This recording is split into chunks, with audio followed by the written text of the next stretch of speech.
Hello, नमस्ते and welcome. आपका स्वागत है स्टडी आईक्यू के पीसीएस आरती चैनल में। तो हम पर्यावरण और पारिस्थितिकी में ही यानी एनवायरनमेंट और इकोलॉजी में ही आगे बढ़ेंगे। लेकिन इसके पहले जब भी हम लेक्चर स्टार्ट करेंगे तो हम पुरानी क्लास में पूछे गए सवालों का जवाब जरूर पूछेंगे, ठीक है। तो हमने पिछली क्लास में आपसे एक क्वेश्चन पूछा था जिसमें मैंने आपको बोला था कि आपके राज्य का क्या आपका एनिमल है, स्टेट एनिमल जिसको हम बोलते हैं, स्टेट बर्ड, स्टेट ट्री, है ना, स्टेट फ्लावर, स्टेट स्पोर्ट, जो भी चीजें हैं वो आपको मेंशन करनी है।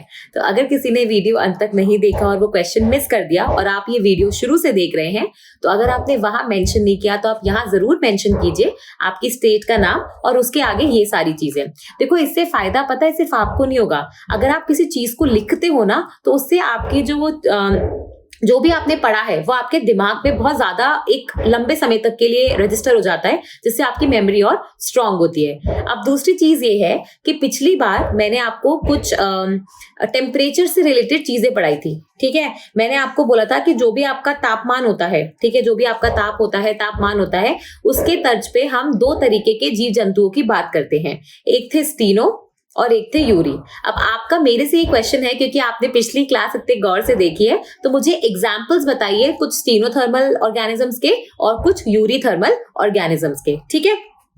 और आज का जो क्वेश्चन मैं आपको दूंगी वो ये है कि आप जिस भी स्टेट से हैं फिर से अपनी स्टेट का नाम लिखिएगा और उसके आगे ये बताइए कि आपकी स्टेट में कितने नेशनल पार्क्स है। ध्यान से मेरी बात सुनना, कितने नेशनल पार्क्स है, कितनी वाइल्ड लाइफ सेंचुरीज है, ठीक है, कितने कंजर्वेशन रिजर्व्स हैं और कितने कम्युनिटी रिजर्व्स हैं। आप कहने को तो मुझसे ये भी बोल सकते हो कि मैम यहाँ पे आप हमसे और भी कुछ पूछ सकते थे, रामसर साइट्स हो गया, टाइगर रिजर्व्स, लेकिन अभी नहीं, क्योंकि ये चारों चीजें जो है ना वो आपके एक्चुअली आगे जाके जब आप मेरे साथ पढ़ेंगे तो आपको रियलाइज होगा कि एक हमारे यहाँ पे वाइल्ड लाइफ प्रोटेक्शन एक्ट यानी अपना अधिनियम है जो 1972 यानी 1972 में आया था। तो उसके अंदर हमने एक टर्म डिफाइन कर रखा है जिसको हम लोग बोलते हैं प्रोटेक्टेड एरिया नेटवर्क, ठीक है। संरक्षित जो अपने स्थान होते हैं उसका एक हमने नेटवर्क बना रखा है, ठीक है।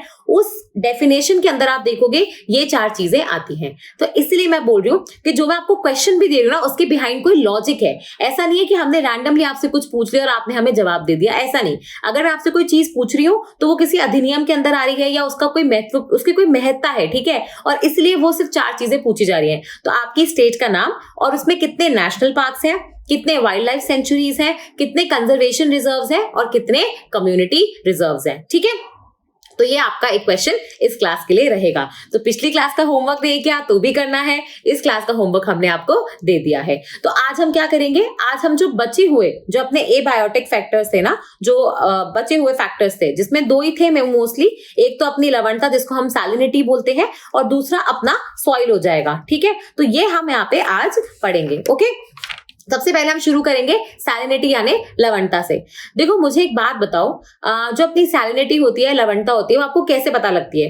आपने कभी सोचा है कि अगर आप राजस्थान से मध्य प्रदेश जाते हो या मध्य प्रदेश से बिहार या वेस्ट बंगाल जाते हो, आप जो पानी पीते हो उसका टेस्ट बदल जाता है, ठीक है। अब टेस्ट बदलने के कारण क्यों होते हैं? देखो, एक तो होता है पॉल्यूशन, गंदगी, उसको छोड़ दो, ठीक है। मैं बोल रही हूँ नेचुरल रीजंस क्या है कि अगर आप यहाँ से वहां जाओ तो ड्रिंकिंग वाटर में जो आपको टेस्ट एक आपको महसूस हो जाएगा। ऐसा नहीं है कि आप उसको क्वांटिफाई कर पाओगे कि 5% चेंज है, 10% चेंज है, लेकिन आप एक खुद महसूस कर पाओगे कि पानी में कुछ तो चेंज हुआ है। आप राजस्थान में आओगे तो हो सकता है आपको ज्यादा खारा, जब आप पानी पीते हो तो आपको ऐसा खारा सा महसूस हो, ठीक है। लेकिन वहीं अगर आप मध्य प्रदेश में जाओ, ठीक है, जहां पे जो पानी है चंबल नदी से या कोई नदी से या कोई रिवर से आ रहा है, वहां पे आपको लगेगा पानी थोड़ा सा स्वीट है, उसमें खारापन थोड़ा कम है, ठीक है। वहीं अगर आप समुद्री इलाकों में रहते हो तो वहां पे आप देखोगे कि अगर पानी नदी से नहीं आ रहा है, अगर डीसैलिनाइजेशन एक प्रोसेस होता है जिसमें हम लवणता कम करते हैं समुद्र के पानी की, वहां से पानी आ रहा है तो भी हो सकता है कि आपके पानी में थोड़ा सा खारापन हो, ठीक है। तो ये जो सैलिनिटी होती है ना, ये एक ऐसी चीज है जो आप महसूस भी कर सकते हो आप जिस एरिया में पानी पीते हो उससे, ठीक है। अब इस सैलिनिटी से क्या लेना देना है? देखो, सैलिनिटी का लेना देना पता है कहां पे आता है सबसे ज्यादा? जो ऑर्गेनिज्म, जो जीव जंतु अपने पानी के अंदर रहते हैं। अगर आप सी में जाओ, ओशंस में जाओ, लेक्स में जाओ, तो बहुत सारे मछली और अलग अलग तरीके के जो ऑर्गेनिजम्स हैं, ठीक है, जो अपने पानी के अंदर रह रहे हैं, आपको पता है उनकी जो बॉडी होती है ना, वो बेसिकली अपने आप को आउटसाइड जो एटमॉस्फेयर है उसके हिसाब से एडजस्ट करके है। अगर आपके ओशन में सैलिनिटी में थोड़ा सा चेंज हो गया, ठीक है, लवणता बढ़ गई या घट गई, तो हो सकता है आपके जीव जंतु मर जाएं, वो जिंदा ही ना रह पाए, ठीक है। और ये जो प्रोसेस होती है ना, इसको हम बोलते हैं ऑस्मोसिस। बेसिकली आपने एक प्रोसेस का नाम सुना होगा जो आप केमिस्ट्री में सुनते हो या साइंस एंड टेक में अगर जब आप पढ़ते हो तो वहां सुनते हो, जिसको हम बोलते हैं ऑस्मोसिस, ठीक है। दो तरीके की प्रोसेस होती थी, एक होता था डिफ्यूजन और एक होता था ऑस्मोसिस। याद है कुछ 9वीं 10वीं की केमिस्ट्री? तो ये जो जैसे हम अगरबत्ती जलाते हैं ना, तो अगरबत्ती की जो सुगंध होती है, जो महक होती है, वो आपके पूरे घर में फैल जाती है। तो वो कौन सी प्रोसेस के तहत होता है? वो होता है डिफ्यूजन के अंदर, ठीक है, जिसमें आपकी जो हवा के साथ वो जो महक है वो बेसिकली पूरे वातावरण में डिफ्यूज हो गई, फैल गई, ठीक है।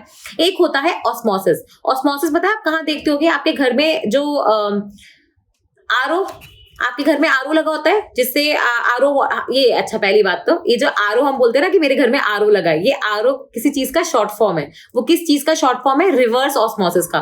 तो ऑस्मोसिस एक प्रतिक्रिया है और उसी का उल्टा करोगे तो रिवर्स ऑस्मोसिस बनता है, ठीक है। लेकिन प्रिंसिपल क्या होता है ऑस्मोसिस का? किस चीज पे वो आधारित है कि भैया कि कोई मेम्ब्रेन होगी, उस मेम्ब्रेन से जब पानी गुजरेगा या कोई फ्लूइड गुजरेगा, ठीक है, तो वो चीजें फिल्टर हो जाएंगी, कुछ वो मेम्ब्रेन से बेसिकली सारा चीजें नहीं जा पाएंगी। आप ऐसे समझो, अगर आपका घर बनता है तो आपकी बजरी छानी जाती है ना, तो आपका एक ऐसा स्टैंड होता है, तो यहाँ से आप बजरी पटकते हो, कुछ जो कंकड़ बड़े बड़े पत्थर होते हैं वो यहीं रह जाते हैं और बजरी वहां क्रॉस कर जाती है ना। तो वैसा ही समझो, बस इसमें क्या हो रहा है कि बजरी क्या है? सॉलिड है, ठीक है, लेकिन आप बजरी की जगह पानी जैसी कोई चीज ले लो, आपने उसको किसी जाली के थ्रू डाल दिया। चाय छानते हो ना, तो वो जो छन्नी है उसमें क्या होता है? चाय पत्ती रह जाती है और नीचे से जो चाय है वो निकल जाती है। बस ऐसी कुछ समझो ऑस्मोसिस होता है, जिसमें क्या होता है कि आप बेसिकली एक साइड से कुछ चीज पास कर रहे हो, बीच में आपने कुछ ऐसा मटेरियल रख दिया जिससे सारी चीजें इस साइड नहीं जाएंगी, कुछ चीजें यहीं रुक जाएंगी, ठीक है।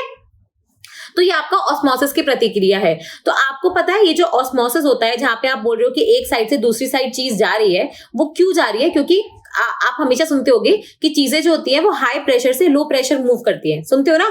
समझ में आ रहा है? चीजें हाई प्रेशर से लो प्रेशर मूव करती हैं। तो बस ऐसे ही कई जगह हाई कॉन्सेंट्रेशन होगा, कई जगह आप देखोगे उसकी जो मात्रा होगी कम होगी, तो चीजें ज्यादा मात्रा से कम मात्रा की तरफ जा रही है। तो ये पूरा लवणता जो है, लवणता में भी ऐसे ही चलता है। बाहर हो सकता है सैलिनिटी ज्यादा है, लवणता ज्यादा है, आपकी बॉडी में कम है, ठीक है। तो उस हिसाब से आप देखोगे आपका जो शरीर है वो पानी अंदर बाहर लेगा, और उसी से आप देखोगे जो जीव जंतु हैं आपके जो पानी के अंदर रह रहे हैं वो एक्चुअली सर्वाइव कर पाएंगे, ठीक है। बहुत इंपॉर्टेंट है। इवन जो आपके प्लांट्स होते हैं ना, कई बार आप ऐसे देखते होगे, आपने एक चीज सुनी होगी कि हाँ, जैसे अपन सुंदरबंस के बारे में बात करते हैं। सुंदरबन पता है आप लोग को क्या है? बताइए मुझे, सुंदरबंस क्या है? सुंदरबंस क्यों फेमस है? एक तो ये चीज बतानी है, दूसरी चीज आप मुझे ये बताने वाले हैं कि सुंदरबंस क्या क्या है। क्या ये नेशनल पार्क है? क्या ये वाइल्ड लाइफ सेंचुरी है? क्या ये बायोस्फीयर रिजर्व है? क्या ये रमसार साइट है ना? और क्या बचा है इसमें? हाँ, ये 4-5 चीजें हैं। तो ये आप मुझे बताने वाले हैं कि नेशनल पार्क है, वाइल्ड लाइफ सेंचुरी है, बायोस्फीयर रिजर्व है या रमसार साइट है, ठीक है। इसका आंसर आप हमें कमेंट बॉक्स में जरूर देंगे। तो सुंदरबंस की अगर मैं बात करूं तो आपको पता है कि सुंदरबंस में क्या हो रहा है कि बेसिकली अगर अपन जब भारत का मैप बनाते हैं ना, एक मिनट में यहाँ पे रफ सा ही मैप बना रही हूँ।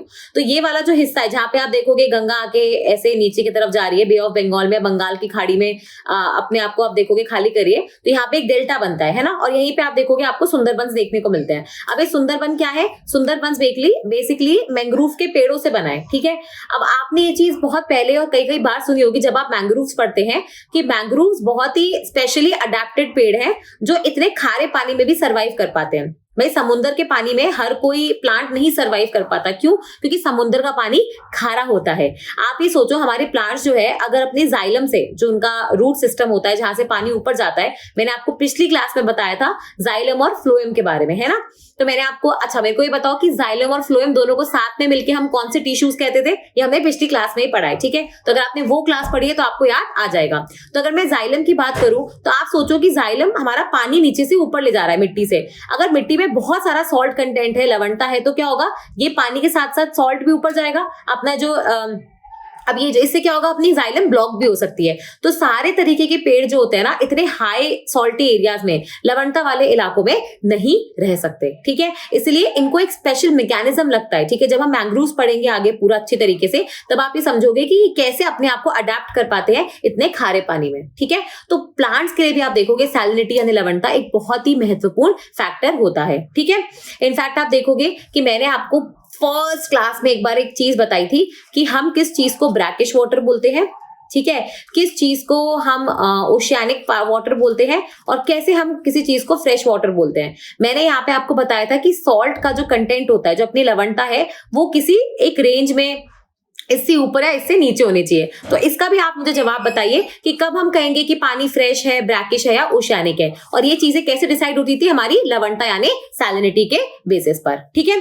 अब आपको पता है, आपने एक लेक का नाम सुना होगा, जो कि अगर आप, क्योंकि आपको पता ही है कि हमारे यहाँ पे इजराइल और पैलेस्तीन का जो ये इशू है बहुत लंबे समय से चल रहा है। आपको पता है कि इंटरनेशनल रिलेशंस जो करके आपका एक टॉपिक होता है, उसके अंदर कुछ एवरग्रीन टॉपिक्स हैं, ठीक है, जैसे इजराइल पैलेस्तीन का इशू हो गया, आपका सिप्रस को लेके जो इशू चल रहा है टर्की और ग्रीस के बीच में, वो वाला इशू हो गया, ठीक है। फिर इसके अलावा आप ये देखोगे कि अभी के लिए फिलहाल अपना रूस और यूक्रेन का जो वॉर चल रहा है, वो वाला इशू हो गया। तो ये कुछ टॉपिक्स है जो आप कभी छोड़ नहीं सकते। तो इजराइल में आप एक क्या कहते हैं, आप एक लेक का नाम सुनते होगे या फिर एक रिवर का नाम सुनते होगे, जॉर्डन रिवर, ठीक है। और उसी रिवर पे आगे जाके एक लेक आता है जिसको हम बोलते हैं डेड लेक या डेड सी बोलते हैं बेसिकली हम उसको, ठीक है। तो ये डेड सी क्यों है?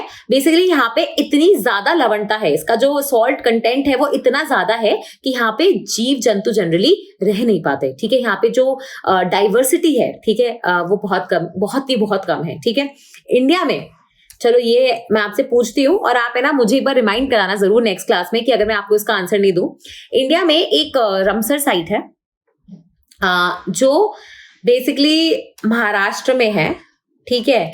और वो रामसर साइट जो है, अभी थोड़े टाइम पहले ही वो पिंक कलर के हो गया था पूरा एरिया या पूरा लेक।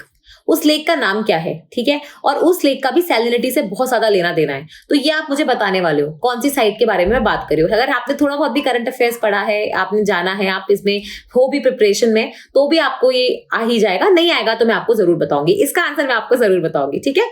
तो पिंक कलर का एक लेक है महाराष्ट्र में जो इंडिया में ही है, और एक रामसर साइट भी है वो। तो इसका आंसर आप मुझे बताने वाले हैं और वो उसका सैलिनिटी से ही, लवणता से ही आपका लेना देना है, ठीक है। अब जैसे हमने टेम्परेचर, जब हम ताप के बारे में पढ़ रहे थे, तो मैंने आपको दो तरीके के जीव जंतुओं के बारे में बताया था, ठीक है। एक थे आपके स्टीनो वाले और एक थे आपके यूरी वाले, ठीक है। अब है ना एक चीज याद रखो, जो टेम्परेचर होता है ना, उससे रिलेटेड शब्द होता है थर्मल। तो जब भी आपको थर्मल करके कोई शब्द मिले तो इसका मतलब है उसका किसकी बातचीत चल रही है, टेम्परेचर से रिलेटेड कोई बातचीत चल रही है, ठीक है। वैसे ही अगर मैं आपसे लवणता यानी सैलिनिटी की बात करूं, तो उससे रिलेटेड जो शब्द होता है ना, वो होता है हेलाइन, ठीक है। तो कभी भी आपको हेलाइन शब्द लिखा हुआ मिले तो उसका मतलब है कि लवणता यानी सैलिनिटी की बात चल रही है, ठीक है। तो यहाँ पे आप देखोगे कि जैसे हमने थर्मल के बेसिस पे, टेम्परेचर के बेसिस पे, ठीक है, हमने बोला था कि यूरी थर्मल और स्टीनो थर्मल, वैसे अपनी लवणता के बेसिस पे, सैलिनिटी के बेसिस पे हम बोल सकते हैं कि दो तरीके के जीव जंतु होते हैं। एक होते हैं यूरी हेलाइन और एक होते हैं आपके स्टीनो हलाइन। लेकिन जैसा मैंने आपको पहले भी कहा था, जब भी शब्द स्टीनो आता है, इसका मतलब है कि आप बहुत ही कम रेंज में अपने आप को सह पाओगे, मतलब आप है ना एक नैरो रेंज में ही काम कर पाओगे। आप जैसे ही आपकी लवणता इधर उधर हुई तो आप हो सकता है कि नहीं झेल पाओ, तो ऐसे जीव जंतु क्या हो जाएंगे, स्टीनो हलाइन। क्या हो जाएंगे, स्टीनो हलाइन। और जो जीव जंतु ज्यादा रेंज ऑफ सैलिनिटी में काम कर सकते हैं, उनको सैलिनिटी या लवणता से इतना फर्क नहीं पड़ रहा है, लवणता इधर उधर हुई तो भी वो झेल पाएंगे आराम से, ठीक है। वो मतलब आपने कई बार ऐसी मछलियां देखी होंगी जो फ्रेश वाटर में भी चल रही है, जो आप देखोगे समुद्र में भी पाई जाती हैं। लेकिन कुछ मछलियां होती हैं जो स्पेसिफिकली मछलियां खाते हैं, आपको पता है जो, तो वो आपको स्पेसिफिकली नाम भी बता पाएंगे उन मछलियों का जो सिर्फ समुद्र में मिलती हैं या जो सिर्फ फ्रेश वाटर में पाई जाती हैं, ठीक है। तो वो तो कौन सी हो जाएंगी, स्टीनो वाली, ठीक है, यानी स्टीनो हलाइन। क्यों? क्योंकि वो आपको सिर्फ एक पर्टिकुलर पानी में मिल रही है, या तो फ्रेश होगा उसमें, या ब्रैकिश होगा, या फिर आपका ओशियानिक होगा। आपने जो मछली को फ्रेश से उठा के सलाइन में डाला, वो नहीं झेल पाएगी, वो मर जाएगी, ठीक है। और कुछ होते हैं जो आपके फ्रेश हो गया, ओशियानिक हो गया, कोई फर्क नहीं पड़ता, आपको हर जगह मिलेंगी। तो वो कैसी हो जाएंगी, आपकी यूरी हलाइन ऑर्गेनिजम्स, ठीक है। यूरी हलाइन आपको मोस्टली, आप देखना, मैंने आपको बताया था ना, जहां पे आपका लैंड सी को टच कर रहा है ना, उस वाले एरिया में क्या हो रहा है, कई जगह आपकी सैलिनिटी कम है, जहाँ पे समुद्र का पानी है वहां ज्यादा है और बीच में अजीब सी कुछ होगी। तो आप ये सोचो कि जो मछलियां इधर के आसपास मिलेंगी ना वो जनरली यूरी हेलाइन होंगी, क्योंकि यहाँ पे क्या हो रहा है कि लवणता बार बार बदल रही है, कभी कम हो रही है कभी ज्यादा हो रही है, लेकिन वो मछलियां तभी भी सर्वाइव कर पा रही है। समझ में आ रहा है? ऐसे आप अपने डेली जो वातावरण है उसको देख के आप समझ सकते हो चीजें जो आप पढ़ रहे हो। ठीक है, अगर कनेक्ट करोगे तो लंबे समय तक याद रहेगा, कनेक्ट नहीं करोगे आज पढ़ोगे फिर वापस कल रिवाइज, फिर परसों रिवाइज, फिर तरसों रिवाइज, ऐसे रिवाइज ही करते रह जाओगे। तो हमें रिविजन तो करना ही है, वो तो नो डाउट करना है। एग्जाम के पहले रिविजन के बिना कोई पास नहीं हो सकता, लेकिन रिविजन के साथ साथ हमें क्या याद रखना है कि कैसे हम इन चीजों को अपने डेली एक्टिविटी से रिलेट कर सकते हैं। ठीक है, समझ में आया? तो जो यहाँ पे आपको मिलेंगे ना जीव जंतु वो मोस्टली कौन से होंगे? यूरी हेलाइन वाले, क्योंकि वो एक लंबे जो रेंज होता है अपने सैलिनिटी का, लवणता का, उसके अंदर रह सकते हैं। ठीक है, तो यहाँ पे जो एग्जाम्पल हो जाएगा जैसे ईल्स होते हैं, सैल्मन फिश होती है। ठीक है, तो वो आपको यहाँ पे एग्जाम्पल है यूरी हेलाइन का। अब आते हो इसके उल्टे पे, स्टीनो हेलाइन पे। तो स्टीनो हेलाइन क्या हो जाएंगे? ये बहुत ही छोटी सी रेंज में रहेंगे, या तो सिर्फ फ्रेश वाटर में रहेगी, जैसे गोल्ड फिश नहीं होती है, ये जो आप घर में एक्वेरियम बनाते हो, एक्वेरियम रखते हो, या वो जो पॉट नहीं होता, पॉट पे पानी भर के रख देते हो तो उसके अंदर जो छोटी छोटी मछलियां तैरती रहती है वो कौन सी होती है? Gold fish. आप थोड़ा सा गंदा पानी डालो उसके अंदर, गोल्ड फिश नहीं सर्वाइव करती है, बहुत कम लाइफ स्पैन होता है वैसे भी गोल्ड फिश का, तो फ्रेश वाटर में रहती है। आप उसको पानी में डालोगे ना, सॉल्ट वाटर में, वो नहीं झेल पाएगी। क्यों? क्योंकि फ्रेश वाटर में लवणता कम है, सलाइन वाटर में लवणता ज्यादा है। ठीक है, तो इसलिए उनकी बॉडी जो होती है ना, बेसिकली वो उतना सॉल्ट कंटेंट के हिसाब से पानी अंदर या बाहर करती है, और जैसे आपने ये प्रक्रिया चेंज कर दी तो वो नहीं सर्वाइव कर पाई। वैसे ही एक फिश होती है हेडॉक करके, वो सिर्फ और सिर्फ खारे पानी में मिलती है, सॉल्ट वाटर में मिलती है। आप उसको फ्रेश वाटर में डालोगे वो मर जाएगी। ठीक है, अब चूंकि यहाँ मैंने मैंग्रोव्स का नाम लिया था तो आपको पता होना चाहिए कि मैंग्रोव्स जो होते हैं ना वो एक तरीके के पेड़ है। ठीक है, जनरली तो हम इसको बुश बोलते हैं। अच्छा, ये क्वेश्चन भी पूछ ही लेती हूँ, क्या पता आप में से किसी को पता हो, हम सबको भी पता लग जाए। बुश और ट्री, इसमें क्या फर्क होता है? ठीक है, वैसे ही हर्ब्स और श्रब, इसमें क्या फर्क होता है? मुझे पता है कि बहुत बेसिक सी चीजें हैं ये, लेकिन अगर किसी को पता हो तो हर्ब्स और श्रब, ये दोनों चीजें आप टर्म्स बहुत सुनते होगे रेगुलरली, है ना? एक तो इनमें क्या फर्क है, और दूसरा बुश और ट्री, इसमें क्या फर्क है, ये जरूर बताइएगा। ठीक है, तो आप ये देखो कि जो मैंग्रोव्स है ना वो बेसिकली एक तरीके की आप बोल सकते हो कैटेगरी होती है हैलोफाइट्स करके। ठीक है, हैलो मतलब जब भी हैलो आएगा ना, हेलाइन शब्द आएगा, हैलो आएगा, इसका मतलब है इसका सैलिनिटी या लवणता से लेना देना है। ठीक है, जैसे मैंने आपको पिछली क्लास में बताया था फिलिक और फोबिक। फोबिक मतलब डर होता है, फिलिक मतलब प्यार होता है। ठीक है, वैसे ही फाइट्स जो होते हैं जनरली, जैसे हैलोफाइट्स हो गया, तो इसका मतलब होता है कि वो पेड़ जो सॉल्ट कंटेंट झेल सकते हैं। ठीक है, जो सॉल्ट कंटेंट, जो जिनको लवणता से प्यार है, वैसे वाले पेड़ हो जाएंगे।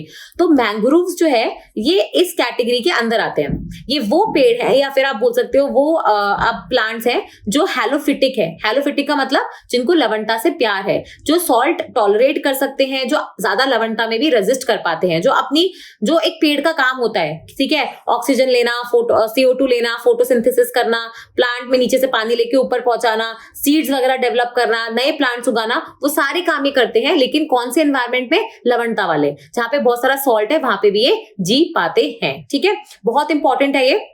मैंग्रोव्स के बारे में हम अलग से पढ़ेंगे कि कैसे वो अपने आप को अडेप्ट करते हैं। इनफैक्ट मैं आपसे रिक्वेस्ट कर रही हूँ, आप एक बार ना सुंदरी ट्री होता है जिसके नाम पे सुंदरबंस का नाम पड़ा है, ठीक है, या तो उसके बारे में, या एक सोनारीटा करके भी एक पेड़ होता है। ठीक है, तो ऐसे कोई मैंग्रोव पेड़ है ना, उसकी फोटो देखना जरूर। ठीक है, तो आपको रियलाइज होगा कि जनरली पेड़ ऐसे बना रखा है और उसमें ना ऐसे ऊपर से तो रूट्स आ ही रही है कुछ। आपने बैनियन ट्री देखा है अपने यहाँ पे, बरगद का पेड़, जो इंडिया में आपको पता है कि बहुत ज्यादा उसका रिलीजियस सिग्निफिकेंस भी होता है। ठीक है, इससे रिलेटेड एक और क्वेश्चन है, पूछ लूं क्या?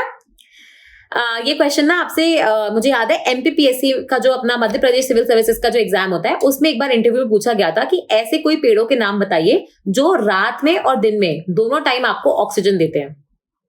ठीक है, मतलब जो ऑल 24/7 आपको, हमें जनरली बचपन से क्या सिखाया जाता है कि आप रात में पेड़ों के नीचे नहीं बैठिए, क्योंकि रात में क्या होता है, वो रेस्पिरेशन, फोटोसिंथेसिस ज्यादा रेस्पिरेशन करते हैं ना प्लांट्स दिन में सनलाइट होगी तभी फोटोसिंथेसिस करेंगे, रात में तो वो सिर्फ मोस्टली रेस्पिरेशन ही करेंगे। तो रेस्पिरेशन क्या होता है? रेस्पिरेशन में बेसिकली आप ऑक्सीजन अंदर लेते हो, CO2 बाहर छोड़ते हो, तो जो हम पूरे दिन करते हैं, प्लांट भी पूरे दिन करते हैं, लेकिन रात में रेस्पिरेशन बेसिकली फोटोसिंथेसिस तो होता नहीं है, तो सिर्फ रेस्पिरेशन ही होगा, तो ऑक्सीजन जो होगा वो ले लेंगे और CO2 बाहर छोड़ेंगे। इसलिए हमें बोला जाता है कि रात में आप प्लांट्स के नीचे नहीं बैठिए। लेकिन कुछ पेड़ ऐसे भी होते हैं जो रात में भी आपको ऑक्सीजन देते हैं। तो क्या आपको उन 5 पेड़ों के नाम पता है जो रात में ऑक्सीजन देते हैं, और क्या बरगद उसमें से है या नहीं? ठीक है, तो ये 2 सवाल और हैं जिनके आप हमें जवाब जरूर दीजिएगा। ठीक है, ऐसे ही आपका एनवायरमेंट और इकोलॉजी के ना जो बहुत बेसिक से क्वेश्चन है, जो एक मार्कर के लिए आपके प्रीलिम्स में आ जाते हैं ना इधर उधर कोई स्टेट सर्विस एग्जामिनेशन में, ये ऐसे ही आपको पढ़ने पड़ेंगे। ये ऐसा नहीं है कि आपको बैठ के कोई पढ़ाएगा कि भाई कौन से 5 पेड़ है। आप सर्च करो, आपके दिमाग में याद आ जाएगा, किसी ने कमेंट में लिखा है आप पढ़ लो, बस हो गया, आपका काम भी हो गया। ठीक है, तो एक बार ये फोटो देखना, आपको दिखेगा जैसे अपने बरगद के पेड़ में जो ऊपर अपने टहनियों से निकलती है ना रूट्स, वैसे यहाँ पे आप देखोगे यहाँ पे साइड से रूट्स निकल रही है, कुछ रूट नीचे जाके वापस ऊपर आ रही है, कई रूट्स में छेद हो रखे हैं। तो ऐसे करके आपको दिखेगा कि मैंग्रोव्स में ना कुछ अलग तरीके के अडेप्टेशन हो रखे हैं ताकि वो सॉल्ट वाटर में जी पाए। तो वो कौन सी पेड़ हो जाएंगे आपके? सॉल्ट टॉलरेंट, सॉल्ट रेजिस्टेंट, जिनको हम लोग क्या बोलते हैं? हैलोफिटिक या हैलोफाइट्स। ठीक है, तो ये हमारा लवणता वाला जो फैक्टर था, एबायोटिक फैक्टर, वहां पे कंप्लीट होता है। अब हम चलते हैं अपने लास्ट और सबसे मोस्ट इंपॉर्टेंट है, महत्वपूर्ण फैक्टर, जो है आपका सॉइल। ठीक है, अब सॉइल के बारे में इतना हमें जानना क्यों जरूरी है, पहले वो समझो। देखो, सबसे इंपॉर्टेंट बात ये है कि सॉइल नहीं होगा ना, जमीन नहीं होगी, उस पर मिट्टी नहीं होगी, तो मिट्टी के ऊपर ही अनाज उगता है, अनाज नहीं होगा। आज तो चलो और भी तरीके आप बोलोगे मैम, हाइड्रोपोनिक्स है, एक्वापोनिक्स है, एरोपोनिक्स है। अब ये नाम आपने सुने हैं? नहीं सुने हैं तो कोई बात नहीं, हम आगे जाके इनको जरूर पढ़ेंगे। ठीक है, लेकिन पॉइंट ये है कि अभी भी अगर मैं बोलूं तो 90% से ज्यादा जो खेती बाड़ी हो रही है, हमारा जो अनाज आ रहा है, वो मिट्टी के ऊपर ही उगाया जा रहा है। ठीक है, तो इसलिए सॉइल बहुत इंपॉर्टेंट है। ठीक है, मिट्टी के बिना आप देखोगे ना हमारा अनाज उगेगा, अनाज नहीं होगा तो हमें फूड सिक्योरिटी नाम की जो हम चीज पढ़ते हैं, ठीक है, वो नहीं मिलेगी, लोग भूख से मरेंगे, हंगर हो जाएगा, और अंत में क्या होगा? किसी का भी भला नहीं होगा। ठीक है, तो एक तो हो गया सॉइल इसलिए इंपॉर्टेंट है। अब आपने ना कई बार ठीक है, आप एक काम करना, एक बार गूगल जरूर करना, एक प्लांट होता है जिसको हम बोलते हैं वीनस फ्लाई ट्रैप। ठीक है, वो क्या करता है पता है आपको? हम तो हमेशा बोलते हैं कि प्लांट्स जो होते हैं ना, वो मिट्टी से अपने जितने भी उनको पौष्टिक तत्व चाहिए होते हैं वो मिट्टी से ले लेते हैं। लेकिन कई बार क्या होता है, आपकी मिट्टी जो होती है ना, वो इस तरीके की होती नहीं है कि उसके अंदर पौष्टिक तत्व हो। ठीक है, तो तब प्लांट्स क्या करेंगे? फिर प्लांट्स कहां से अपने पौष्टिक तत्व लेंगे? तो ऐसे जो प्लांट्स होते हैं ना, कई बार उनको हम लोग क्या बोलते हैं? Insectivorous plants. कैसे प्लांट्स? इंसेक्टिवोरस, मतलब जो इंसेक्ट्स को खा के अपना काम चला रहे हैं। आप सोच रहे हो कि मैम प्लांट्स भी इंसेक्ट्स को खाते हैं? बिल्कुल खाते हैं। ठीक है, आप ये देखोगे ऐसे बहुत सुंदर से दिखेंगे, एकदम लाइट वाइट निकलेगी, फ्लोरोसेंट कलर के होंगे, नहीं तो इंसेक्ट्स को अट्रैक्ट कैसे करेंगे अपनी तरफ? ठीक है, और फिर है ना, जैसे ही इंसेक्ट बैठेगा, वो यहाँ पे बैठा, सपोज यहाँ पे एक लिड बना हुआ है, इसको ढकने का कोई ढक्कन टाइप का है, यहाँ पे एक स्टिकी सा सब्सटेंस होगा कि इंसेक्ट अगर इस पे बैठ गया तो वो चिपक जाएगा, फिर वो जा नहीं पाएगा। जैसे ही वो बैठेगा, ये जो ऊपर का ढक्कन है वो बंद हो जाएगा और ये इंसेक्ट नीचे चला जाएगा। यहाँ पे ऐसे कोई फ्लूइड रिलीज होगा, ठीक है, जिसमें ये इंसेक्ट पूरा घुल जाएगा, और ऐसे प्लांट्स को आप देखोगे अपना न्यूट्रिशन मिलेगा। तो आप ये देख रहे हो कि अगर सॉइल अच्छा नहीं है तो उसके भी अडेप्टेशन हो रखे हैं कई जगह पे, जहां पे प्लांट्स क्या बन गए हैं? इंसेक्टिवोरस। तो वीनस फ्लाई ट्रैप इसका उदाहरण हो गया, कोबरा लिली आप देखोगे इसका एग्जांपल हो सकता है। ठीक है, इसके अलावा आप ये देखो कि हमारी मिट्टी के अंदर कितने सारे जीव जंतु, ऑर्गेनिजम्स वगैरह खुद रहते हैं। अर्थवॉर्म्स आपको पता है, कितने सारे जो ऑर्गेनिजम्स होते हैं वो उसके अंदर वो गोले गोले छेद बना के, बरोइंग करके आप देखोगे उसके अंदर अपना घर बनाते हैं। चींटियां वगैरह हो गई, और ये सारे ऑर्गेनिजम्स आप देखोगे मिट्टी के बिना सर्वाइव नहीं कर सकते। ठीक है, अब आप देखोगे कि हमारी जो क्रॉप होती है, ठीक है, हम हमेशा बोलते हैं कि जैसी मिट्टी होगी ना वैसे ही आपको आपका अनाज मिलेगा। अगर मिट्टी उपजाऊ है, अगर आपकी जमीन उपजाऊ है, भाई आप किस जमीन को बोलोगे कि वो उपजाऊ है? जब आपके यहाँ पे जो मिट्टी है ना जिसपे आप खेती बाड़ी कर रहे हो, वो आप देखोगे काफी ज्यादा पौष्टिक तत्वों से भरपूर है, उसमें नाइट्रोजन, फॉस्फोरस, पोटेशियम की मात्रा भरपूर है, तभी तो आप देखोगे आपकी क्रॉप उग पाएगी, नहीं तो नहीं उग पाएगी। वैसे आप देखोगे सॉइल के बहुत सारे फैक्टर्स होते हैं जो हम आगे पढ़ेंगे, ठीक है, जो बेसिकली ये बताएंगे कि सॉइल कैसा है, जिसको हम बोलते हैं कि सॉइल की क्या प्रॉपर्टीज है, सॉइल की क्या विशेषताएं हैं। तो जब आप एग्रीकल्चर पढ़ते हो, जब आप कृषि वगैरह पढ़ते हो, तो वहां पे आप हमेशा पढ़ते हो कि भाई 3 तरह की विशेषताएं होती है, या तो होती है आपकी फिजिकल विशेषताएं, या होती है आपकी केमिकल विशेषताएं, या होती है आपकी बायोलॉजिकल विशेषताएं। कहने का मतलब क्या है कि भैया आपके सॉइल का टेम्परेचर कितना है, ठीक है, उसका पीएच कैसा है, उसका कलर कैसा है, उसका साइज कैसा है, उसका टेक्सचर कैसा है, समझ में आ रहा है? ये सारी चीजें क्या है? आपकी फिजिकल प्रॉपर्टीज, नॉट पीएच को नहीं, पीएच छोड़ दो, बट ये सारी चीजें क्या है? Physical properties. किसी चीज की केमिकल प्रॉपर्टी का मतलब क्या होता है? उसमें कितने आयोनिक कंटेंट है, ठीक है, उसमें आप देखोगे ऑर्गेनिक कंटेंट कितना है, उसका पीएच कैसा है, ठीक है, उसमें केटायंस कितने हैं, ये सारी चीजें। तो ये क्या हो जाएंगे आपकी केमिकल प्रॉपर्टीज कि भाई सॉइल की ये केमिकल विशेषताएं हैं। फिर आती है आपकी बायोलॉजिकल प्रॉपर्टीज यानी बायोलॉजिकल विशेषताएं। इसके अंदर क्या हो जाएगा कि भाई उसके अंदर कैसे कैसे जीव जंतु हैं, रैट्स हो गए, आपके अर्थवॉर्म्स हो गए, चींटियां हो गई, कुछ तरीके के कीड़े मकोड़े हो गए, ठीक है, वो सारी चीजें कि भाई बायोलॉजिकल प्रॉपर्टीज मतलब कितने प्लांट्स है, एनिमल्स है, ऑर्गेनिजम्स को आप देखोगे आपका जो सॉइल है वो सपोर्ट कर सकता है, वो क्या हो जाएगी उसकी बायोलॉजिकल विशेषताएं। तो यहाँ पे हम सब तो डिस्कस नहीं करेंगे क्योंकि वो हमारे सिलेबस के स्कोप से भी काफी बाहर हो जाएगा, लेकिन जो मोस्ट इंपॉर्टेंट आपकी विशेषताएं हैं जो आपकी ज्योग्राफी के पोर्शन से भी इंटरसेक्ट करती हैं वो हम यहाँ पे समझेंगे। जैसे एक होता है सॉइल का साइज और एक होता है सॉइल का टेक्सचर, इन दोनों में फर्क है, ठीक है। तो टेक्सचर मतलब क्या होता है, आपने देखा होगा जैसे अगर आप राजस्थान में जाओ तो आपको रेती मिलती है, उसको हम सैंड बोलते हैं। जैसे सैंड ड्यून्स होते हैं ना, तो सैंड क्या होती है, थोड़ी सी मोटी होती है, ठीक है, ऐसे अगर हाथ में पकड़ोगे तो ऐसे फिर साइड में से फिसलती रहती है ना, वो तो होती है आपकी सैंड। एक अगर आप जाओ कहाँ पे जाओगे आप, यूपी वाले इलाके में, ठीक है, जहां से आप देखोगे गंगा नदी बहती है, तो वहां पे जो आपको मिट्टी आ रही है ना एकदम पतली पतली बालू मिट्टी जैसी, ठीक है, वो तो आपका मतलब क्ले टाइप का मटेरियल हो गया, करेक्ट है ना, बहुत ही मतलब फाइन मिट्टी है वो। और इनके बीच में होता है आपका सिल्ट, जो बीच का कहीं आप देखोगे उसमें दाना होता है, ठीक है। तो आपका सॉइल कैसा है, वो सैंडी है, वो सिल्टी है, वो क्लेई है, उस पर डिपेंड करेगा कि आपका सॉइल का विशेषताएं कैसी हैं। कैसे, आपने कभी देखा है राजस्थान में वो जो सैंडी वाली मिट्टी है उसमें अगर आप पानी डालोगे ना तो आपको पानी दिखता ही नहीं है, पानी पूरा अंदर तक चला जाता है, आपको समझ ही नहीं आता कि पानी डाला भी था और वो बचा भी अंदर नहीं, ठीक है। तो इसमें आप देखोगे कि सैंडी सॉइल में क्या होता है कि पानी रुक नहीं पाता, उसमें ठहराव नहीं आता, तो इसलिए आप देखोगे सैंडी सॉइल में खेती करना डिफिकल्ट है, क्योंकि आप कितना भी पानी दे दो पानी रुकेगा ही नहीं, तो वो प्लांट्स के रूट्स तक पहुंचेगा ही नहीं, ठीक है।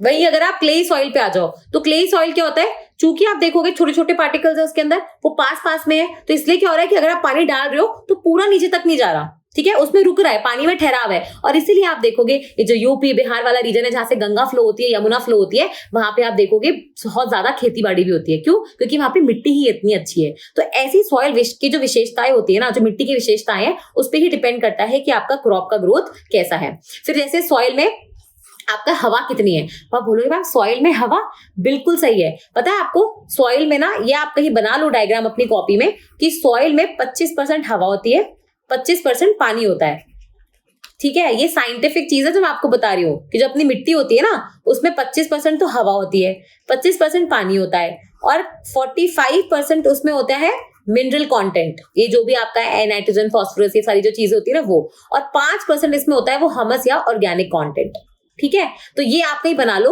ये सॉइल की जो प्रॉपर्टीज होती है ना, या फिर सॉइल का अगर हम कॉम्पोजिशन बोलते हैं तो वहां पे आप ये लिख सकते हो कि भाई 25% हवा है, 25% पानी है, 45% मिनरल कंटेंट है, 5% ऑर्गेनिक कंटेंट है, ठीक है। तो आप ये बोलोगे कि मैम सॉइल में हवा कैसे है, भाई आप जब मिट्टी उठाते हो तो मिट्टी के जो कण होते हैं, जो एक एक पार्टिकल होता है उसके बीच में से थोड़े कि चिपके हुए हैं, कुछ तो जगह है, या तो उस जगह में पानी जाएगा या उस जगह में हवा जाएगी, ठीक है। अभी हवा क्यों जरूरी है भाई, अगर आपकी मिट्टी में हवा नहीं होगी तो ऑक्सीजन नहीं होगा, तो उसके अंदर रहने वाले जो जीव जंतु है आपके अर्थफॉर्म्स वगैरह वो तो मर जाएंगे ना, बिना ऑक्सीजन के कैसे सर्वाइव करेंगे। तो इसका मतलब सॉइल में हवा होना भी बहुत जरूरी है। अगर ये एरेशन नहीं होगा ना तो आप तो देखो उससे क्या होगा, एक तो आपके जो जीव जंतु हैं, जो बायोलॉजिकल विशेषताएं हैं सॉइल की, वो खराब हो जाएंगी, ठीक है। तो और ये खराब हो जाएंगी तो क्या होगा कि भाई आपका जो सॉइल में डिकम्पोजिशन का जो प्रोसेस है, ठीक है, जो आपका अपघटन वाला जो पूरा आप देखोगे प्रोसेस है वो नहीं होगा। तो कहीं ना कहीं आप देखोगे इससे जो आपका जो डिकम्पोजिशन वाला प्रोसेस है वो नहीं होगा, उससे आपको जो पौष्टिक आहार मिलने चाहिए थे वो नहीं मिलेंगे, और आपकी जो सॉइल है वो उतनी उपजाऊ नहीं रहेगी। तो वो चीज एक हो गई।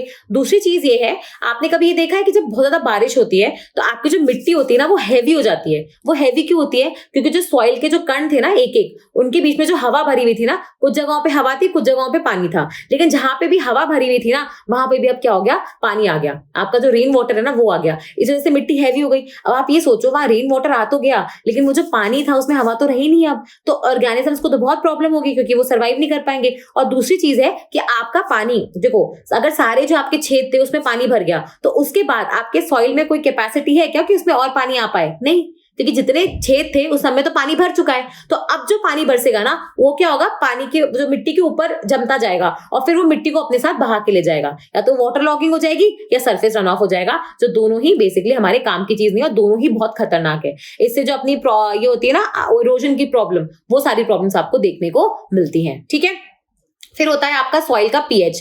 पीएच तो आपको पता ही है कि भाई आपके यहाँ पे कितना H+ आयंस का कॉन्सेंट्रेशन है। ठीक है, पीएच का ये बाय द वे आपके आरएस के एग्जाम में भी और एमपीपीएससी और यूपीपीएससी, ठीक है, यूपीपीसीएस वाला जो एग्जाम होता है उन सब में पूछा गया है कि पीएच जो होता है उसका फॉर्मूला क्या होता है। तो क्या होता है इसका फॉर्मूला?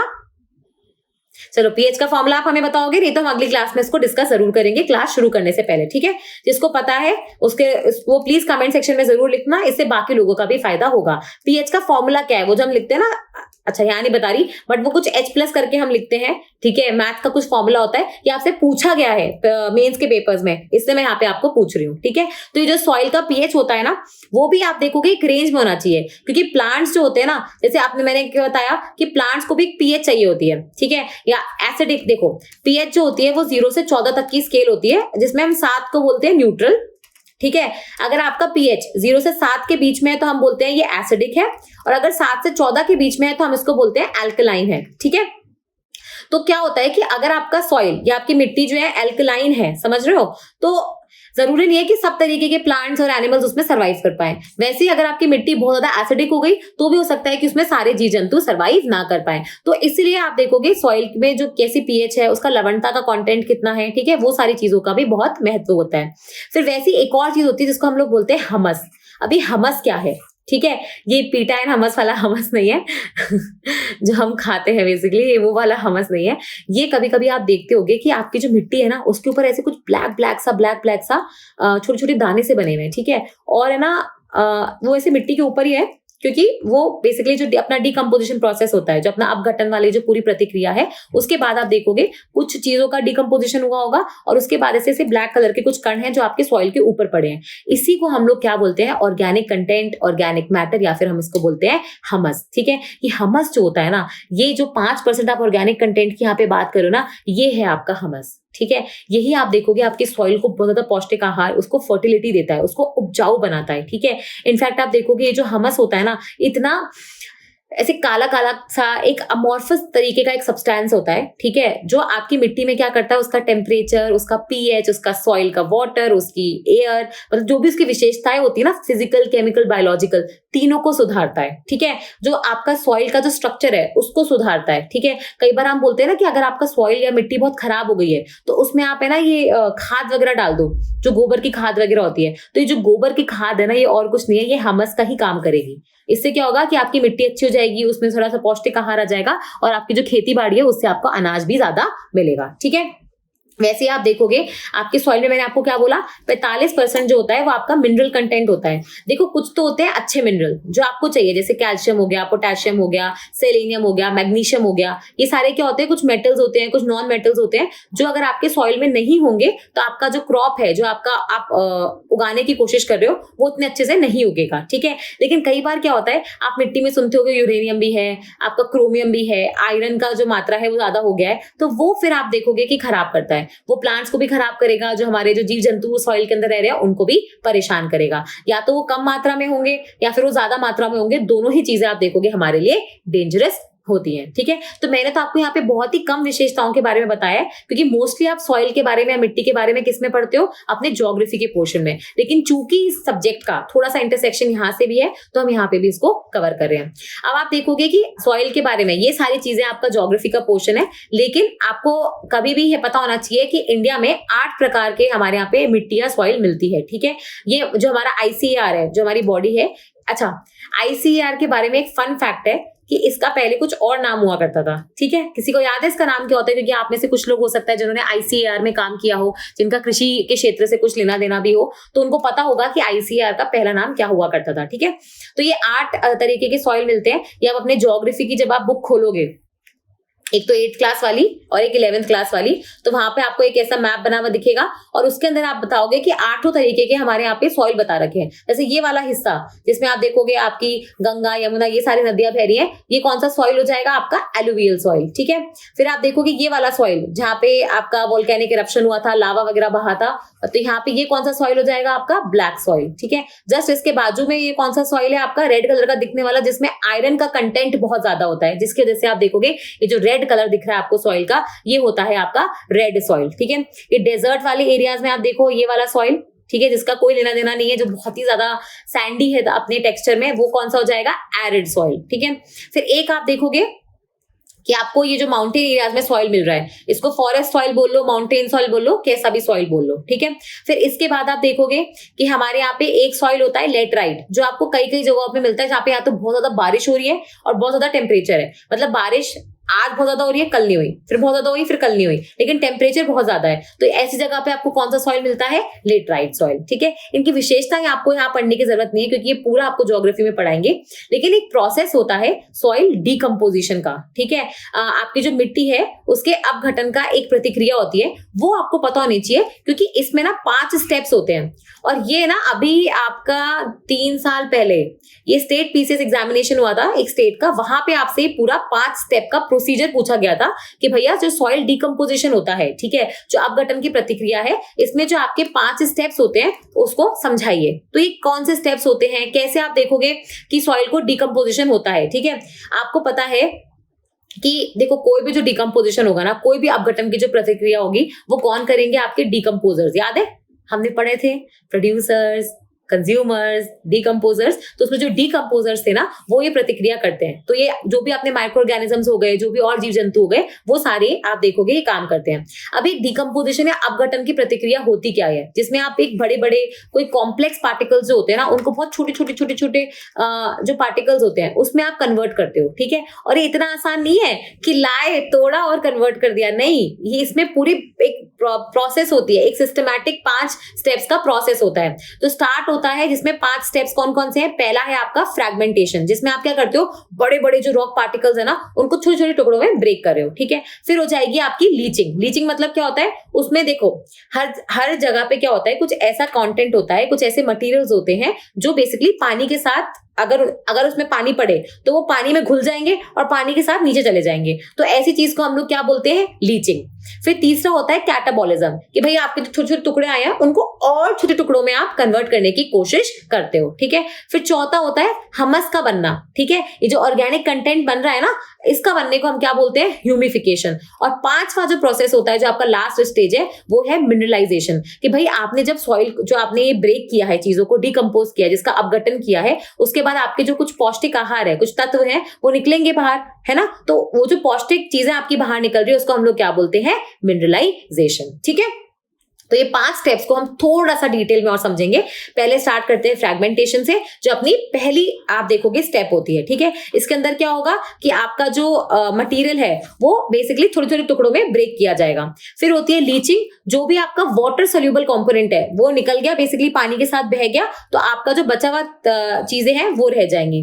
फिर तीसरा होता है आपका कैटाबॉलिज्म, जहां पे क्या होगा कि जो भी आपने फ्रेगमेंटेशन और लीचिंग हो गई, ठीक है, जो भी आपका पानी वाला सोल्यूबल कंपोनेंट था वो निकल गया। अब इसका मतलब है कि जो बचा हुआ पार्ट है वो पानी में डिसॉल्व नहीं हो रहा। अब इसको आप फर्दर और छोटे टुकड़ों में ब्रेक करोगे, इसी को हम लोग बोलते हैं कैटाबॉलिज्म। ठीक है, जनरली जो अपने फंगस बैक्टीरिया वगैरह होते हैं ना, वो यहाँ पे काम करते हैं। फिर चौथा होता है आपका हमस का फॉर्मेशन, यानी हमस का बनना। ठीक है, वो जो ब्लैक कलर का मैंने बताया ना, छोटे छोटे पार्टिकल्स होते हैं आपके सॉइल के जो ऊपर बनते हैं। ठीक है, वो होता है बेसिकली ह्यूमिफिकेशन, जहां पे बहुत सारे जो माइक्रो ऑर्गेनिजम्स हो रहे हैं वो और बेसिकली आपकी पत्तियां हो गई, ऐसा कुछ ऑर्गेनिक कंटेंट अगर आपकी मिट्टी के ऊपर पड़ा है, तो उसको जैविक जो अपना कंटेंट होता है उसको खाते हैं, उसको बेसिकली और तोड़ने की कोशिश करते हैं, और उससे एक बहुत ही फाइन मटेरियल हमस बनाने की कोशिश करते हैं, जिसमें बहुत ज्यादा न्यूट्रिएंट्स होते हैं। और इसके बाद आपका जो 5वां स्टेप होता है वो होता है मिनरलाइजेशन। ये आपका आखिरी स्टेप है, जिसके अंदर जो हमस है ना, उसको भी आप और तोड़ने की कोशिश कर रहे हो और छोटा करने की कोशिश कर रहे हो ताकि उससे मिनरल्स रिलीज होके आपके सॉइल में चले जाए, ठीक है।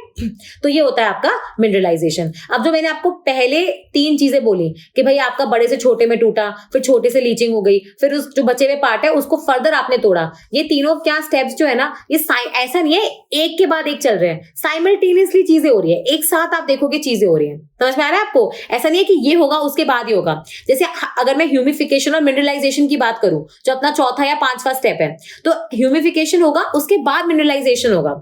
ह्यूमिफिकेशन के पहले मिनरलाइजेशन कैसे होगा, ठीक है। लेकिन जो पहले 3 चीजें हैं वो साथ साथ में चलती हैं, ठीक है।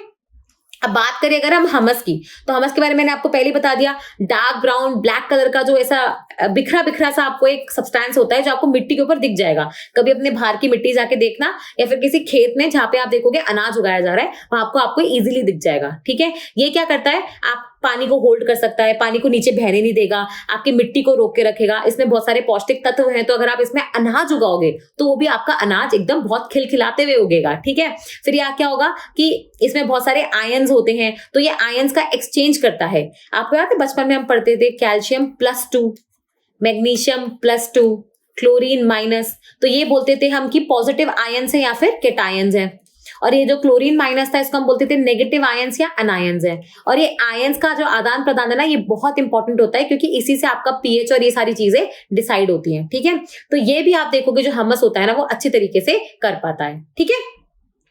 अब चूंकि हमने हमस के बारे में इतना डिस्कशन किया है, तो एक चीज जो आपकी प्रीलिम्स में एक बार पूछी गई थी, ठीक है, ये पूछी गई थी एमपीपीएससी के प्रीलिम्स में, ठीक है। तो वहां पे आप देखोगे कि उन्होंने बोला था कि हमस का जो फॉर्मेशन होता है, क्वेश्चन तो एग्जैक्टली नहीं पता, लेकिन उसका जो सार था वो ये था कि हमस के फॉर्मेशन जो होता है, जो अपना हमस बन रहा है, उसमें क्या होता है कि कुछ फैक्टर्स होते हैं। कि जैसे उन्होंने बोला था कि कौन सा स्टेटमेंट राइट है, तो उसमें कुछ टेम्परेचर से रिलेटेड एक स्टेटमेंट था, एक ऑक्सीजन से रिलेटेड स्टेटमेंट था, एक लिग्निन चिटिन वाला स्टेटमेंट था। तो वो क्या था, देखो हमेशा याद रखना कि हमस अल्टीमेटली बन कैसे रहा है, आपके सॉइल के डिकम्पोजिशन से, अपघटन से, ठीक है।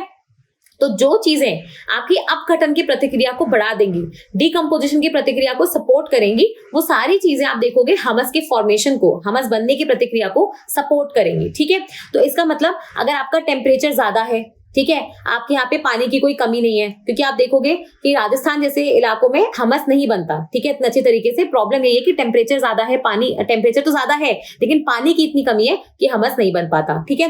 तो टेम्परेचर ज्यादा है, अच्छा खासा पानी है, ऑक्सीजन की प्रेजेंस है, ठीक है। इसके अलावा आपके पास अच्छे खासे माइक्रो ऑर्गेनिजम्स भी हैं।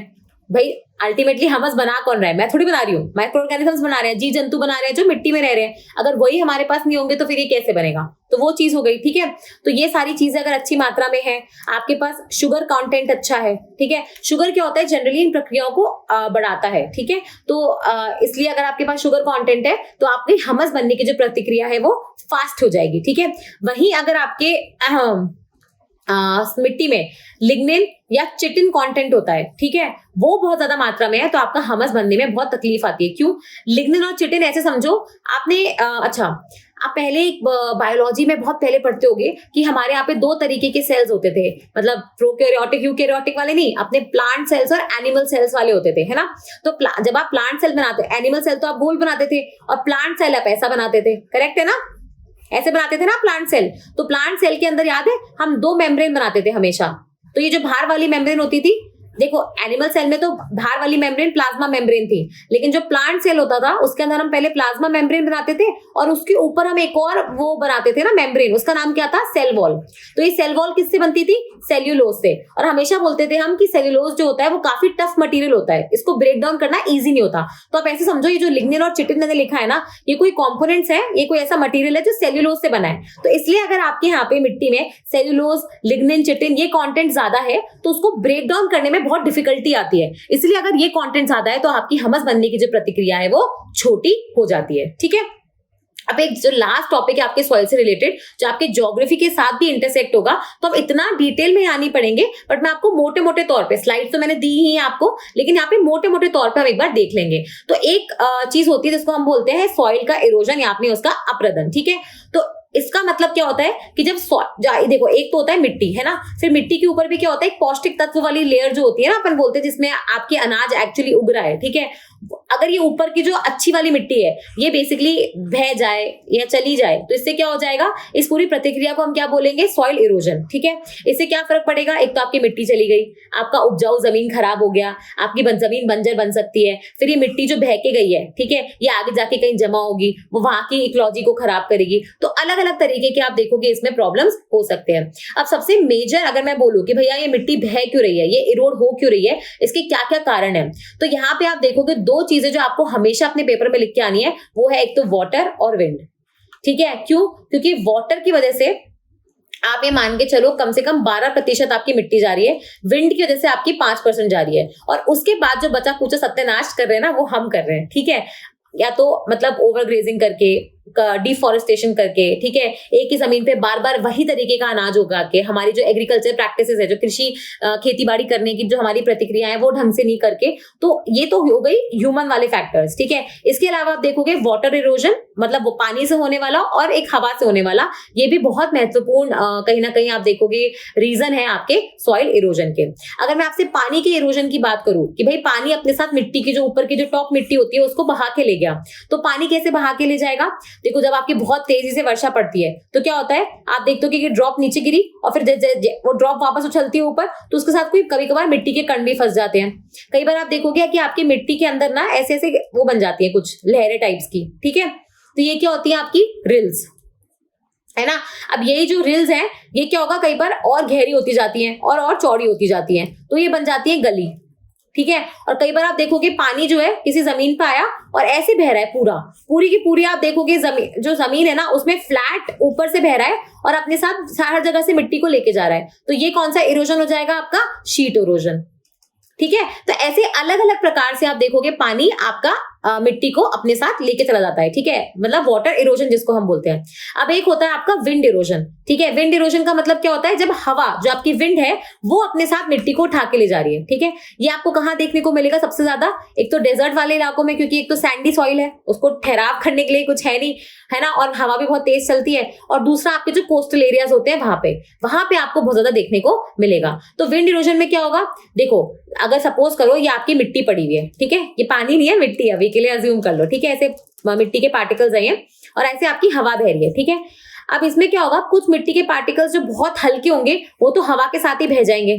ठीक है, कुछ होंगे बड़े बड़े पत्थर जैसे, ठीक है, वो आप देखोगे जमीन पे रगड़ते रहेंगे, और कुछ पार्टिकल्स होंगे, आप कभी देखना, कभी आप हवा को देखना, जब आंधी चलती है ना तो कुछ तो आपको दिखेगा कि भाई जो मिट्टी है वो हवा के साथ चलती जा रही है, कुछ आप देखोगे जो बड़े बड़े पत्थर वगैरह है वो जमीन पे ही है बस वो मूव कर रहे हैं, और कुछ होंगे जो ऊपर गए वापस उड़ गए, ऊपर गए वापस उड़ गए, ऐसे बाउंस कर रहे हैं वो बार बार। ठीक है, तो ये 3 अलग अलग तरीके की प्रक्रिया है। ठीक है, जो कण मिट्टी के वो हवा के साथ ही बह गए, पता नहीं अब कहाँ जाके रुकेंगे, जब हवा रुकेगी तब वो नीचे गिरेंगे, तो उसको हम बोलते हैं सस्पेंशन, कि भैया वो सस्पेंड होके आगे जा रहे हैं। एक है आपके जो जमीन पे रगड़ा खा रहे हैं उसको हम बोलते हैं सरफेस क्रीप, भाई की क्रीप हो रहा है। ठीक है, तो सरफेस क्रीप। और एक होता है ऊपर नीचे ऊपर नीचे ऊपर नीचे, इसको बोलते हैं हम सिल्टेशन। क्या बोलते हैं, सिल्टेशन। ठीक है, तो ये 3 प्रक्रिया होती है जो आपकी विंड इरोजन के अंदर आती है। अब चूंकि हमने इरोजन पढ़ा, चूंकि हमने अपरदन पढ़ा, तो हमें यह भी पता होना चाहिए कि भैया इसको कंट्रोल कैसे करेंगे, कैसे हम इसको बचाएंगे। तो इसके अलग अलग मेथड्स होते हैं जिससे आप सॉइल इरोजन को कंट्रोल कर सकते हो। ठीक है, अगर आप जब भी कृषि वगैरह पढ़ते हो तो उसमें आप 2 तरीके के मेथड्स के बारे में पढ़ते हो, एक हम पढ़ते हैं एग्रोनॉमिक और एक हम पढ़ते हैं एग्री इंजीनियरिंग। ठीक है, ये चाहो तो अपनी कॉपी में लिख लो। जनरली क्या होता है, आप जिस लैंड पे काम कर रहे हो, जिस मिट्टी पे आप काम कर रहे हो, अगर वहां पे जो स्लोप है ना, उसकी जो अपन बोलते हैं ना स्लैंटिंग है, वो अगर 2 मीटर से कम है तो हम वहां पे एग्रोनॉमिक मेजर्स यूज करते हैं। अगर जो उसका स्लैंट है, जो उसकी स्लोप है वो 2 मीटर से ज्यादा है तो हम एग्री इंजीनियरिंग मेथड्स यूज करते हैं। एक तो आप ये क्लासिफिकेशन याद रख लो, अगर 1 या 2 नंबर का आपके मेंस में क्वेश्चन आता है, ठीक है, ऐसे लिखा है ना, आपको वैसे ही आधा नंबर एक्स्ट्रा मिल जाएगा, क्योंकि ज्यादातर लोगों को ये पता नहीं है। ठीक है, अब दूसरी चीज आ जाओ, हम इसके हिसाब से डिवाइड नहीं करेंगे, एक जनरल हमें पता होना चाहिए कि भैया सॉइल इरोजन को कंट्रोल करने के लिए हम क्या क्या तरीके यूज कर सकते हैं। ये तो आप बचपन से पढ़ते जा रहे हो कि भैया जो हिली एरियाज होते हैं उसमें आप टेरेस फार्मिंग करते हो, है ना, आपने पहले ऐसे एक फ्लैट लैंड बनाया, फिर उसके नीचे थोड़ा सा खोदा, फिर वापस फ्लैट लैंड बनाया, तो एक तो पानी ऐसे ही बह के जा रहा था, अब एक पानी क्या हो रहा है, ऐसे स्टेप में जा रहा है, तो उससे क्या होगा, अगर कोई मिट्टी आई भी तो यहाँ जमा हो जाएगी, मिट्टी आई भी तो जमा हो जाएगी, समझ में आ रहा है। तो ये टेरेस फार्मिंग हो गया। ठीक है।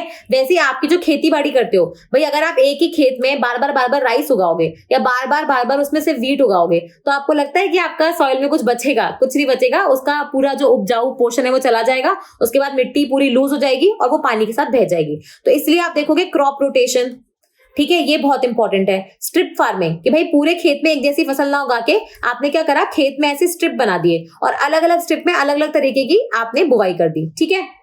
वैसे ही आप देखोगे आपका होता है कि जैसे हवा का डायरेक्शन इस डायरेक्शन में है, ठीक है, तो आप है ना इसी डायरेक्शन में अपनी खेती बाड़ी मत करो, नहीं तो हवा के साथ आपके क्रॉप्स भी उड़ते चले जाएंगे, सॉइल भी उड़ती चली जाएगी। उसके उल्टे डायरेक्शन में करो, परपेंडिकुलर डायरेक्शन में, ठीक है। हमें बोलते हैं ना राइट एंगल वाला। तो अगर हवा इस साइड है तो ऐसे आप देखोगे अपने खेत को जोतो, उसकी प्लोइंग करो, तो उससे क्या होगा कि हवा चाह के भी आपकी मिट्टी को उड़ा के नहीं ले जा पाएगी, ठीक है। फिर वैसे ही आप देखोगे कई कई इलाकों में हमारे यहाँ पे स्लैश एंड बर्न एग्रीकल्चर, जिसको हम लोग शिफ्टिंग कल्टीवेशन बोलते हैं, जो स्पेसिफिकली जो आपके ट्राइबल कम्युनिटीज होते हैं बहुत ज्यादा फॉलो करते हैं। ये क्या होता है बेसिकली, अगर आपका सपोज कोई जंगल वाला इलाका था जिसमें बहुत सारे पेड़ उगे हुए हैं, ठीक है, तो वो क्या करेंगे, छोटा सा सपोज ये वाला हिस्सा ले लिया, पूरा जंगल नहीं उड़ाते हैं, वो जंगल का एक छोटा सा हिस्सा लेते हैं, उसमें जितने भी पेड़ होते हैं उनको काट देते हैं, उसके बाद जो बचा हुआ हिस्सा है उसमें आग लगा देते हैं, ठीक है। अब ये क्या हो गया कि ये वाला जो हिस्सा था पूरा जंगल का, बाकी जगह तो अभी भी पेड़ है, पर इस वाले हिस्से में अब पूरी एक जमीन खाली हो गई और यहाँ पे जो भी पेड़ वगैरह का जो आपने उसको काटा, उसको जलाया, उसके बाद जो भी उसके अच्छा वाला ऑर्गेनिक कंटेंट था वो आपकी मिट्टी में मिल गया। इसके बाद अब यहाँ पे 2-3 साल 4-5 साल तक खेती बाड़ी करते हो, क्योंकि यहाँ पे आप कुछ बाहर से एक्सटर्नली फर्टिलाइजर नहीं डाल रहे हो, जो भी आपका पौष्टिक तत्व था आप उसी पे रिलाई कर रहे हो, ठीक है। आप इसमें कुछ एक्सटर्नल बाहर से कुछ ऐड नहीं कर रहे हो। तो यहाँ पे आपने उगाया, फिर आपको लगा कि भाई यहाँ की जो मिट्टी है वो अब उपजाऊ नहीं रही है, तो फिर इस लैंड को आप छोड़ देते हो ऐसे ही, और ऐसे ही छोड़ दोगे तो क्या होगा, थोड़े समय बाद यहाँ पे वापस से जंगल उगना शुरू हो जाएगा।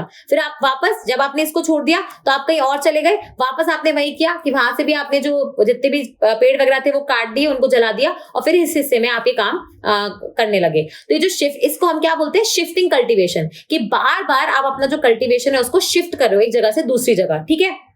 जनरली क्या होता है, आपकी जो ट्राइबल कम्युनिटीज, जो अपने आदिवासी लोग हैं, जो अभी भी आप देखोगे जंगलों में रह रहे हैं, प्रॉपर तरीके से कृषि बाड़ी नहीं कर रहे हैं, वो ये चीजें करते हैं। तो ये आप कहीं ना कहीं आप इसको थोड़ा सा कंट्रोल करना चाहिए, क्योंकि इससे आप है ना डिफॉरेस्टेशन वगैरह कर रहे हो। और जब भी आप किसी जगह पे जब आप पेड़ जो होते हैं उनको हटाते हो तो क्या होता है, पहले उनकी जड़ों ने सॉइल को पकड़ के रखा था, अब वो क्या हुआ, जड़ें रही नहीं तो सॉइल लूज पड़ जाता है, तो जैसी बारिश आई, हवा आई, तो ये सॉइल उड़ के चला जाएगा, ठीक है। तो आज हमने क्या करा है, जितने भी अपने एबायोटिक फैक्टर्स थे वो तो कंप्लीट कर ही दिए, लेकिन सॉइल, मिट्टी, ठीक है, जिसको हम इतना लाइटली लेते हैं। इनफैक्ट आपको पता है एक चीज, अभी ना रिसेंटली बीच में कैंपेन चल रहा था, सेव द सॉइल कैंपेन, बहुत ही ज्यादा फेमस हुआ था। ये कौन सी फाउंडेशन या कौन से कोई एनजीओ या कोई ऑर्गेनाइजेशन ने चलाया था, इसके लीडर कौन थे, क्या ये सक्सेसफुल हुआ नहीं हुआ, ये आप जरूर मुझे बताना, ठीक है। इसके बारे में भी हम नेक्स्ट क्लास में जब शुरू होगी ना उसके पहले डिस्कस करेंगे। तो उम्मीद है कि आपको ये थोड़ा सा पसंद आ रहा होगा, हमने भी नई कोशिश करी है, और अगर आपके जो भी डाउट्स है तो आप उनको कमेंट सेक्शन में जरूर लिखिएगा। फिर से मिलेंगे, तब तक के लिए धन्यवाद।